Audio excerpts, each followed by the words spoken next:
share quickly something that was published by Elliot Peace just a few weeks ago. You can go online daily and look up Grandma, Granma. It's a Communist Party newspaper in Cuba, and you get a digest of what goes on. And I want to pick up on some of these things about Assata internal to Cuba. This came up last week. It's about Assata, quote, her life and writings inspired generations of anti-racist activists around the world. This is from 3 black women in Cuba. Assata was my guide, my support, and my engine, said Cuban professor Norma Gillard, an LGBTQ+ and anti-racist activist. She was an example of a fighter who was willing to sacrifice everything, even her family, for an ideal. She was a true defender of human rights worldwide. Norma Gillard, I think was a high school student, or it was maybe her first year in college when she volunteered to be a part of the literacy program. Cuba has a very homophobic history. It's important. I know some of you. You have talked to me about who you are and where gender and sexuality fits into your identity and how you live that proudly and affirmatively. An extraordinary democratic development that is ordinary people, demos, crushing the power of ordinary people to say, this is who I am and here I stand. And I say that there are a few old men in the room, I think there are at least 3 of us or 4 of us, who grew up as homophobes. This is an extraordinary development. Cuba was not always as revolutionary as it was on this question. It's important when we look at revolutionary Cuba, it is easy in many ways to acknowledge the extraordinary development of what was 6 million people in 1959, the largest island republic in the Caribbean, and a world at that time probably of about 6 billion people, and a world now of 8 billion people. An extraordinary development, perhaps the most organic revolution in the history of humankind, from the point of the Russian Revolution would be my own thesis on that, and all due respect to others who claim socialism, and I think rightfully so. Cuba did something that most of them have not been able to do with almost no natural resources. But we have to be careful not to romanticize that. There is a period called El Periodo de Gris, the Great Period in Cuba, in which the homophobia was extraordinarily crude. People who were put into certain situations to be rehabilitated. Or one of the jokes was all the smart gay men they sent to Paris to UNESCO. One of them was Miguel Barnett, who wrote the autobiography of Esteban Montejo, which you should read. A man who was 100 and some years old was a death of slavery. So as we look at Cuba, we also need to look at how it has identified and handled its own internal contradictions. A second quote is from Cuban writer and researcher Zuleika Ronay Guerra. Assata, thank you for helping me climb my mountain proud and unafraid. The Cuban Revolution on the question of race did very much initially what was done here in the United States. It said constitutionally, the country belongs to everybody. You can go wherever you want to go. But it missed something, and this is by its own later self-reflection and self-criticism. You can declare that it is an equal society, but some people are carrying historical weight. Some of that is psychological weight. Most of that is material weight, lack of education, lack of material access to go into a restaurant, to sit at a lunch counter, even an important step. But it said racism had been eradicated. Fidel Castro in the early part of the revolution, probably around 1962 or so, said the most difficult question for us is going to be the question of racism. In 2001, at the World Conference Against Racism in Durban, South Africa, Fidel Castro gave an extraordinary speech. In the second paragraph, he talks about the Holocaust. In the third paragraph, he talks about reparations. You can hardly hear people talk about that speech in Cuba today. It's questions that somebody's read. You got to go back to it. So you got to look at how they've been dealing with the internal contradictions. So on the one hand, Assata Shakur says structural racism, in that word from a sister in exile in 1987, says structural racism is gone. But then a black anthropologist 10 years later in Cuba, asked by the Cuban Communist Party to look at the question of race, who deduced that the reproduction of racism in the superstructural level, that is culture, ideas, jokes, how people are validated based on how they look, is being reproduced in Cuban households. Manny Marable called me, asked me to go to Cuba with him. I've been going for years. He'd never been. Clarence Hussein here at Howard University was a part of that. Dr. Clarence Hussein was a part of that delegation. And I posed the question, if it is being reproduced in Cuban households, when they go to work Monday through Friday, 9 to 5, they leave that out? Is that not where structural racism happens? Is that not where systemic racism goes on? Then the Union of Artists and Writers, with Gisela Arandia, took Nicolás Guillen's framework on color cubano, looked that up, a very sort of post-racialist, but in its time, in its context, was a very progressive movement forward, but it was a kind of post-racialism. We are all just Cubans. Well, now you have a presidential commission that is against racism and discrimination. That's their terminology. That is the terminology that the current president, Diaz-Canales, has put on it. When I was 70 years old, which is now 8 years ago, Danny Glover and I sat 3 hours with him. He was then vice president, to talk about the absence of Cubans in the American movement, from basically coming out of Uruguay at that time, Mundo Afro, when black Cubans, looking like any of you or any of us, would show up and say, we're just Cubans, and we say, here we talk about race, because Cubans were dealing with a concept that was not fully baked. We're just all Cubans. There are no such thing as Afro-Cubans, or a high Cuban cultural official is saying that we don't like the term Afro-descendants because we are all descendants of the cradle of the Cuna de Civilización. The cradle of civilization comes out of Africa. Well, that avoids racial discrimination. That avoids the dominance of Eurocentrism. Cuba has now identified that and is dealing with it. And so this sister Zuleika, who is the founding director of the Afro-American Studies program at the Casa de las Americas, that is an internal revolutionary development. So when we have to balance it. So many of us in the left revolutionary movement of whatever ideological frameworks we come from feel that if you raise a critique, it is somehow helping the imperialists.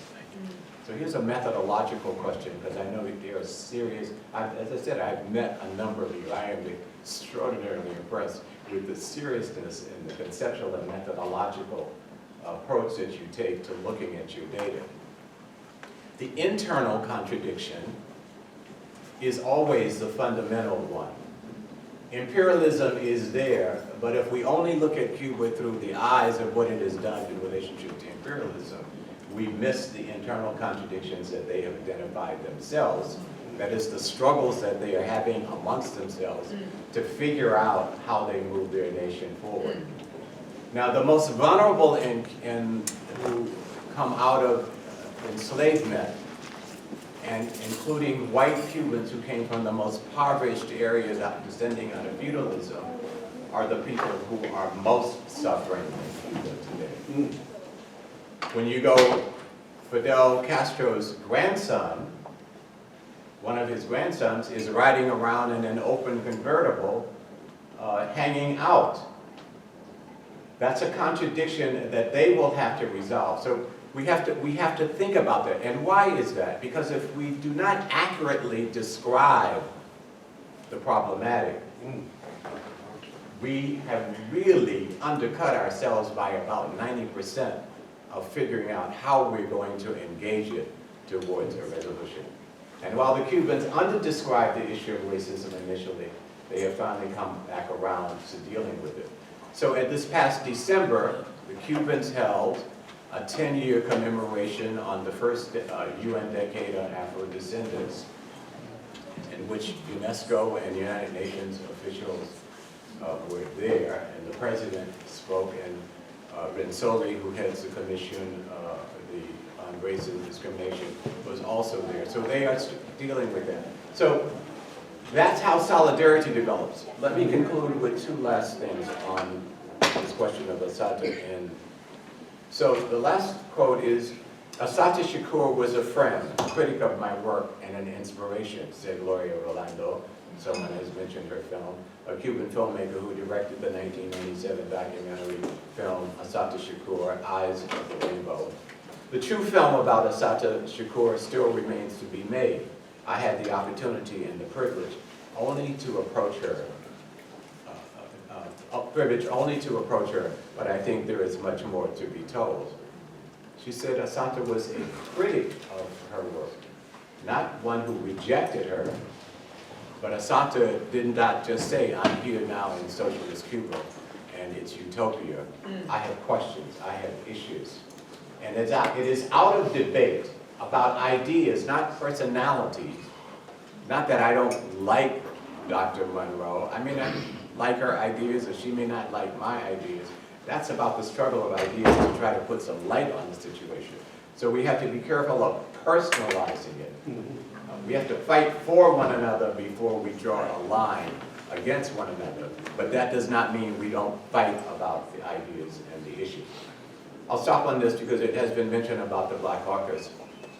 I received a call one day from the office of Congresswoman Maxine Waters. Maxine must be, what, 1,000 years old now. She's got to be close to 90. She's from California. She said, the message was, Congresswoman Maxine Waters desperately needs to see you. So I went to her office and I waited until she came. She was late for the time she said she would arrive. She pulled me into her office and she said, Mr. Early, I did not know the name Joanne Cheshire when I signed on to that statement. And I wrote to Fidel Castro. So we have to draw this data out and we have to document it. Some of them out of pure ignorance. And when recognizing it, she didn't just say, I made a mistake. She wrote to Fidel Castro to say. Now she's one of the stalwarts around the defense of Haiti as an independent country.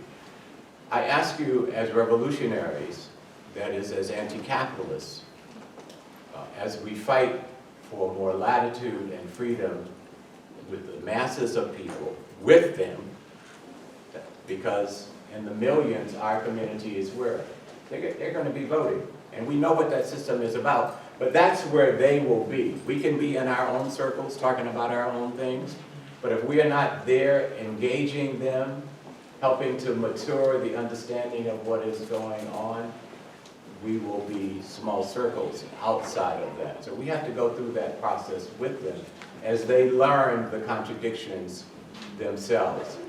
Not led by us, but led with us. And so with the Cuban Revolution, look at its internal contradictions. Look at this term that has emerged called los vulnerables, which includes black people, old people. Look at the recent family code, the radical democratic development in the context of socialism for the advancement of gay, lesbians, transgender people. Huge debate in Cuba that went on for months, hundreds and hundreds of meetings, as they sometimes do, like thousands of meetings. They write a document 3 or 4 times. Everybody in the country is organized to debate the document. And there were people, many who were very religious, the Catholic Church, who were very, very homophobic. Many of the most revolutionary men and women were also very homophobic. And they debated it, and they came that it is in the well-being of the society to recognize the diversity of the society from the fundamental context of who is a citizen patriot trying to advance this revolutionary project, which does not mean who necessarily is a socialist or a member of the Communist Party. That is the way that we best inform our solidarity Last thing, the Cubans rightfully see the economic warfare against them as a blockade.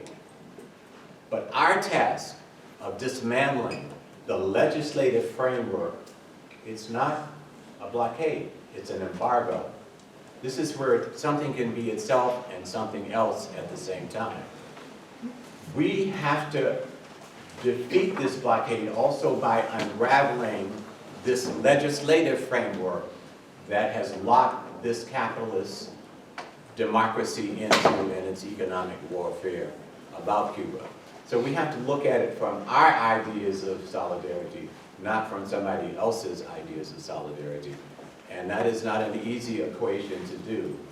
But this is why those of us who are interested in socialist revolution, we have a responsibility, in the words of Fernando Martinez Heredia, who was the founder of Pensamiento Crítico in Cuba. He was an Afro-Cuban Marxist Gramscian who wrote about Che Guevara, who says we must always have critical thought. And the metaphor is we must, it's a metaphor I use, we must look in the mirror, and when we have made achievements, smile for a moment and pat ourselves on the shoulder. But we can't look too long because that's self-indulgence. But we must always ask ourselves, where are the cracks? Where are the pimples? Because in life, the contradictions are always there, but we can be overcome sometimes with the extraordinary beauty and profundity of our success, and we can miss the fact that as human beings, we are going to make mistakes. We have to look for them. So this is the importance of looking at the internal contradictions in Cuba. There is a group called La Tiza, which means blackboard. These are young, these are your generation, this is your generation of Cuban communists. They come out of the Centro Juan Marinelo. Juan Marinelo was a big-time communist. And the last major director there was this guy, Fernando Martinez, who trained a lot of these students. And they support the principles of the revolution, defend it with their lives, and then they take out their machetes and say, here's an error, there's an error, here's another error. What are we going to do to resolve this, to advance the revolution internally, even as we fight imperialism? Look at what those young people are saying. This is the new generation of young Marxist-Leninists in Cuba. And the president himself, not tied to La Tiza, he was not born during the time of the revolution. He is one of the young transition. Cuba's had 3 generations, from Fidel Castro to Raul Castro. I'm editing a piece, well, I won't go into that.